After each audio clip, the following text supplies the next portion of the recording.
Hi friends, welcome back.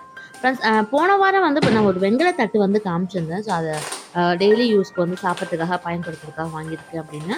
But நெறைய பேர் வந்து அத எப்படி மெயின்டெயின் பண்ணி பார்ப்பீங்க? அது அடிக்கடி புளி போட்டு கிளீன் பண்ணணுமா? அப்படிங்கிற மாரிலாம் டவுட் வந்து கேட்டிருந்தீங்க.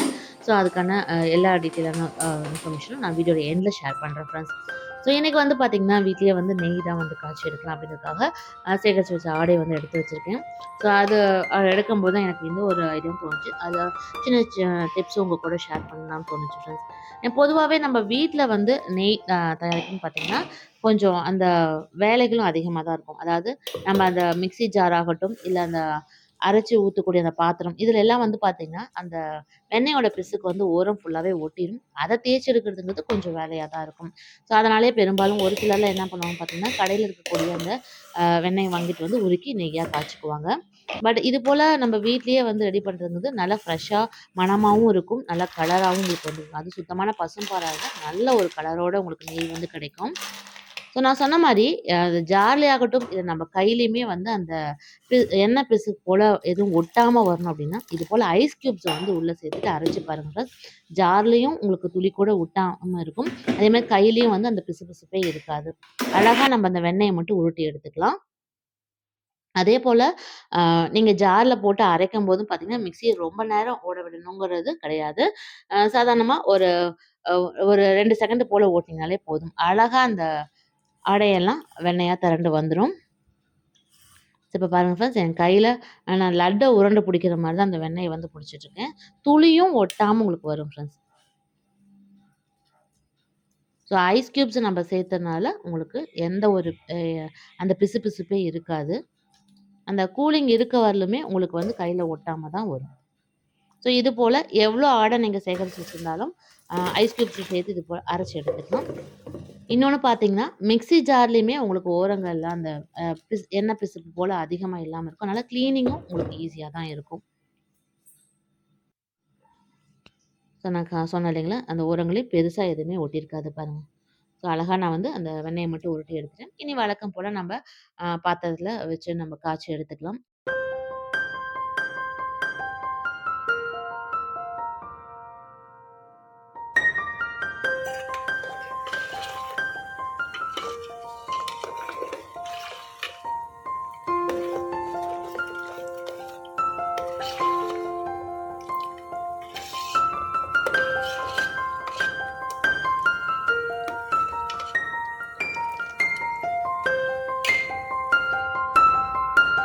ஸோ நல்லா காஞ்சதுக்கப்புறம் பார்த்தீங்கன்னா, இது போல தான் வந்து கிடைக்கும். ஸோ நல்லா சுத்தமான பசுனை ரெடி ஆயிடுச்சு. ஸோ கலரும் பாருங்க, நல்லா மஞ்சள் கலர்ல வந்து இருக்கு. ஃப்ரெண்ட்ஸ் அடுத்து இங்க வந்து பார்த்தீங்கன்னா, நான் 2 கிளாஸ் ஜார் தான் வந்து வாங்கியிருந்தேன். ஸோ ஆல்ரெடி நம்ம கிச்சன் கவுண்டர் டாப்ல ஒரு சில சேஞ்சஸ் வந்து பண்ணியிருந்தோம்னா, இதுவுமே வந்து பார்த்தீங்கன்னா, நம்ப இந்த எண்ணெய் ஊத்தி வைக்கிறதுக்காக, தோசை சுடும்போதெல்லாம் வந்து தனியா அதுக்குன்னு ஒரு பவுல் வச்சு நம்ம எண்ணெய் ஊத்தி வச்சிருப்போம்ல. ஸோ அதுக்காக தான் வந்து இந்த ஒரு பாட்டில் வந்து வாங்கியிருந்தேன். இன்னொன்னு வந்து இப்ப நெய் ஃபில் பண்ணி வைக்கிறதுக்காகவும் ஒரு பாட்டில் வந்து வாங்கியிருந்தேன் ஃப்ரெண்ட்ஸ். ஒண்ணுல வந்து பிரஷ் மாரி குடுத்துருப்பாங்க உள்ளுக்குள்ள. இன்னொன்னு வந்து ஸ்பூன் டைப்பு. இது வந்து பார்த்தீங்கன்னா, நான் Amazonல தான் ஃப்ரெண்ட்ஸ் வாங்கியிருந்தேன். காம்போவா 2ம் சேர்த்து ரூ. 304 வந்தது. மொத்தமா சேர்த்து ரூ. 315 நான் வந்து பே பண்ணி இத வாங்குனேன் ஃப்ரெண்ட்ஸ். குவாலிட்டி வைஸ் ரொம்ப நல்லா இருக்கு. பாட்டில் நல்லா திக்கா தான் ஃப்ரெண்ட்ஸ் இருக்கு. இன்னொன்னு பார்த்தீங்கன்னா, இதோட மூடி நல்லா ஏர் டைட்டா இருக்கு. அ இல்ல அதே மாரி நம்ம எல்லா டைமும் வந்து அந்த மூடி வந்து ஃபுல்லா கழட்டணும் இல்ல. மேலேயே வந்து நம்ம ஜஸ்ட் அத புடிச்சு இழுத்தாவே ஈஸியா வந்துருது. அதனால அத யூஸ் பண்றதுக்கும் ரொம்ப நல்லா இருக்கு ஃப்ரெண்ட்ஸ். ஸோ கவுண்டர் டாப்ல வந்து பார்த்தீங்கன்னா, எல்லாமே கிளாஸ் பாட்டிலுக்கு மாத்தலாம் அப்படிங்கிறதுக்காக ஆல்ரெடி ஒரு சில சேஞ்சஸ் வந்து பண்ணியிருந்தேன். இந்த 2 பாட்டிலுமே வந்து நம்ப அதையுமே வந்து கிளாஸ் பாட்டிலுக்கே வந்து மாத்திட்டேன். ஏன்னா சில்வர்ல ஊத்தி வைக்கும்போது பார்த்தீங்கன்னா, ஒண்ணு வந்து நான் ஆல்ரெடி நெய்க்காக தான் வாங்கியிருந்தேன். பட் ஆனா அது விரிசல் வந்துருச்சு. குவாலிட்டி சரியில்லாதனால ஒன்ஸ் ஓப்பன் பண்ணா திரும்ப அத க்ளோஸ் பண்ண முடியல. அதனால சில்வர் வேணாம் இன்னொன்னு கிளீன் பண்றது கஷ்டமா இருக்குன்னு சொல்லிட்டு பாட்டிலே வந்து வாங்கிட்டேன் ஃப்ரெண்ட்ஸ். ஸோ நம்மளோட நெய்யும் அழகா பாட்டில்ல ஃபில் பண்ணியாச்சு. இது பார்க்கறதுக்கு ரொம்ப நீட்டாவும் இருந்தது. இனி அடுத்து அந்த இன்னொரு பாட்டில்ல வந்து நம்ம டெய்லி யூஸ் பண்றதுக்கு அந்த எண்ணெய் தான் வந்து ஃபில் பண்ணி வைக்கணும். ஸோ இப்போதைக்கு எண்ணெயெல்லாம் காலி ஆயிடுச்சு. அது வாங்கி தான் எல்லாம் ஃபில் பண்ணி வைக்கணும் ஃப்ரெண்ட்ஸா. ஸோ அடுத்து ஃப்ரெண்ட்ஸ் அடுத்து இந்த வெண்கல தட்டு வந்து நான் ஆல்ரெடி காமிச்சிருந்தேன் இல்லைங்களா? ஸோ இத வந்து டெய்லி நம்ப சாப்பிடறதுக்கு வந்து பயன்படுத்தும்போது, ஒவ்வொரு நாளும் புளி போட்டு தான் கிளீன் பண்ணணுமா? அப்படிங்கிற மாரி கேட்டிருந்தீங்க ஃப்ரெண்ட்ஸ். அதே மெயின்டெனன்ஸ் ரொம்ப கஷ்டமா இருக்குமாங்கிற மாரி டவுட் கேட்டிருந்தீங்க. ஸோ அதெல்லாம் எதுவும் இல்ல ஃப்ரெண்ட்ஸ். நீங்க அ அதாவது டெய்லியும் வந்து சாப்பிடறதுக்காக இத வந்து பயன்படுத்துறீங்க அப்படின்னா, நம்ப மத்த சில்வர் பாத்திரங்கள எப்படி நம்ப விம் லிக்விட் வச்சு ஸ்க்ரப்பர் போட்டு தேய்க்கிறோமோ, அதே மாரி தேய்ச்சுக்கலாம். ஆனா ஹார்ட் ஸ்க்ரப்பர் வந்து போட்டு தேய்க்காதீங்க. ஏன்னா, அந்த கீறல் விழுந்துரும். அதனால பார்க்கறதுக்கு நல்லா இருக்காது. அதனால ஒரு சாஃப்ட்டா ஸ்பாஞ்ச் டைப்ல இருக்கிறது வந்து யூஸ் பண்ணி, நீங்க விம் ஜெல் மட்டும் போட்டு கிளீன் பண்ணாலே போதும் ஃப்ரெண்ட்ஸ்.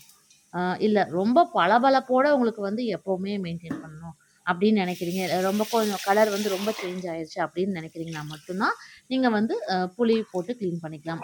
அதுவும் வெண்கல தட்டு பொறுத்தவரையிலும் பார்த்தீங்கன்னா, பித்தளை அளவுக்கு ரொம்ப கலர் வந்து மாறாது ஃப்ரெண்ட்ஸ். ஓரளவுக்கு அந்த ஷைனிங் லுக்கோட தான் இருக்கும்.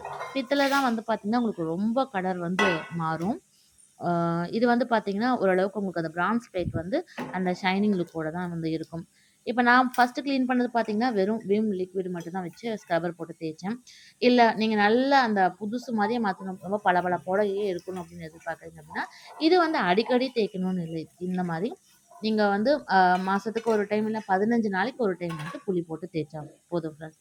மத்தபடி டெய்லியும் நம்ம நார்மலா மத்த பாத்திரங்கள எப்படி கிளீன் பண்ணி நம்ம கவுத்து வைப்போமோ, அதே மாரி கவுத்து வச்சு நம்ம பயன்படுத்திக்கலாம்.